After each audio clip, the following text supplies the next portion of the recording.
What's up, Eagles Nation? What's going on, NFL world? How you doing, Division Rivals? This is Steven Hyder. It's Gate City Sports Channel, the sports channel where the cerebral NFL fan comes for about 10 minutes of daily content. All right, y'all. Today's topic: Monday morning quarterback. Let's talk about Jalen Hurts' performance. I want to break it down by some of the deeper analytic numbers that have been released today, and let's just have a general conversation about Jalen Hurts' performance, because I'm hearing some glowing praise of Jalen Hurts, and I'm hearing some naysayers and some negativity as well, guys. I'm not here to persuade you either way, guys. I'm just here to give you the underlying numbers and let you make your own decision here, all right? So today's topic, we're going to start off by just kind of going over the basic overbrush of what happened. So the first thing I heard reported is that they felt like Jalen Hurts was getting the ball out of his hands faster. And I think it's a bit of a convoluted conversation, because on one hand, he absolutely did. It can be proven by the statistical numbers that I'm about to present to you in terms of time to throw. But on the other hand, guys, it's a little difficult, because it's probably not nearly as good as what people are thinking. I don't want people to come away thinking this was a Pittsburgh Steelers and Ben Roethlisberger 2.39, 2.4 second time to throw. That's not what happened, guys. So according to Next Gen Stats, guys, his time to throw was 2.86, which ranked 26th in the league. That is definitely a decrease from the 2020 season, no doubt about it. And then PFF had him marked down at 2.84 seconds, which was 25th overall. Also, clearly a markdown from last year, guys, right?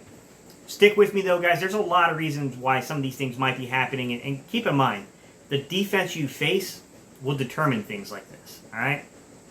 So intended air yards versus completed air yards, where you intend to throw the ball, all attempts basically, versus where you completed the ball. So intended air yards were 3.7 yards, completed air yards were 3.4 yards, which really gets into the conversation of checking it down and playing within structure of the offense, all those things kind of coming up. Yeah, I mean, the ball was not going past 4 yards on average here, guys. So, I mean, it tells you what it is, guys. I mean, it is what it is on that one. Like I said, I don't think it's fair to criticize one player 1 year for not taking what the defense gives you and bypassing, open receivers that are underneath, and then criticize another guy for not taking more chances down the field when you have to take what the defense gives you. And I think he did for the most part. All right, air yards to the sticks, which I think is a superior measurement, because this is measuring from the first down marker. So it does account for, like, if you have a first down run, it's giving you on each attempt how close are you throwing it to the actual sticks. 6.2, so negative 6.2 yards, guys. So it means that roughly 3.8 yards is where it's going in terms of distance, or 6.2 yards away from the first down marker. That I'm pretty sure that ranked probably 32nd in the league, guys. So yes, I mean, we definitely had a very much take what the defense gives you, pare it down, and hurt them if they try to come hot after you kind of approach, guys. There's no doubt about it. Completion percentage, but here comes the positives. And playing within the structure of the offense and taking what the defense gives you, you get a 77.1% completion percentage, and then only an 8.6% aggressiveness rating, meaning he's not throwing into a lot of crazy windows because he's taking what the defense gives him.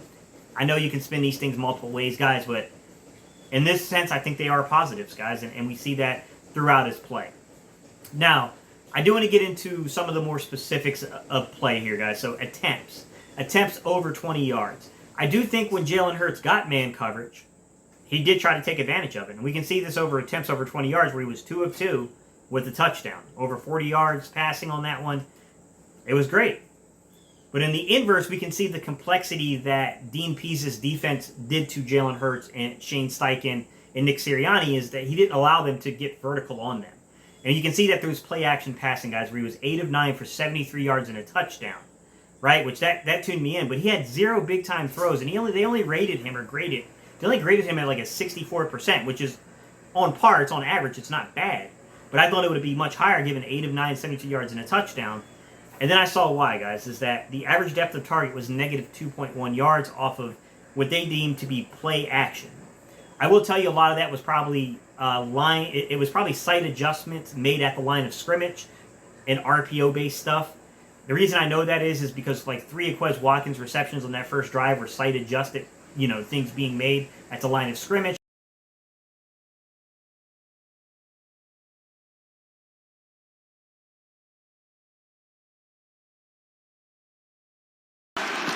Hurts to throw it again. Same play, other side. Watkins has a block. Watkins with the speed. And then the Jalen Rader touchdown was also a sight adjustment made at the line of scrimmage So, I mean, you can see right there, that's 4 out of the 8 passes, and that's the touchdown. So, I mean, I think he played within the structure of the offense. I think he did a really good job of reading what the defense was giving him and then taking what that defense gave you and punishing them. I can't knock him on that, guys. I mean, I think it's, honestly, I think it was pretty good.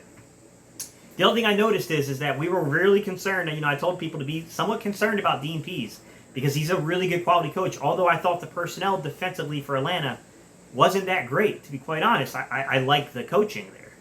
And what we did is we kept Jalen Hurts upright for the most part, guys. So what they call the APDB, so number of dropbacks under pressure, he only had 6, which was, in the top half of basically of the league last week, guys. So yesterday.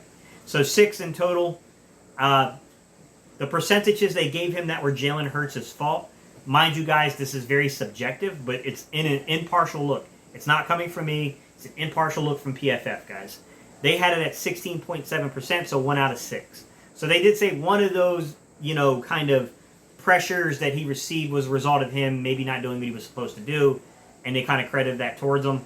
But overall in the game, guys, he was really only under pressure 9 times. And, guys, I'll be honest with you, all those 9 plays, guys, he had 6 where he actually dropped back with the football. He was 4 of 6 for 55 yards and 2 touchdowns. Guys, he was the PFF's highest graded passer under pressure. And he was the 2nd highest graded overall passer from PFF from week 1. Look, guys, I haven't, and they had him as the average depth of target under pressure was 3.6 yards. So getting the ball out to those reads, to those checkdowns. Listen, I gave criticism of Hurts coming into this season, and I spoke very clearly of the areas I thought he needed to improve upon. I think he's done that through week 1, guys. I know it's only 1 week, and there's still 16 more weeks of football to be played, but I think through week 1, guys, it's tough to criticize what he put out there as a product on the field. He did everything I asked for and more. I'm going to be honest. I'm not saying there wasn't meat left on the bone. I'm not saying there's still not areas that need to happen, areas of improvement that need to occur. There are.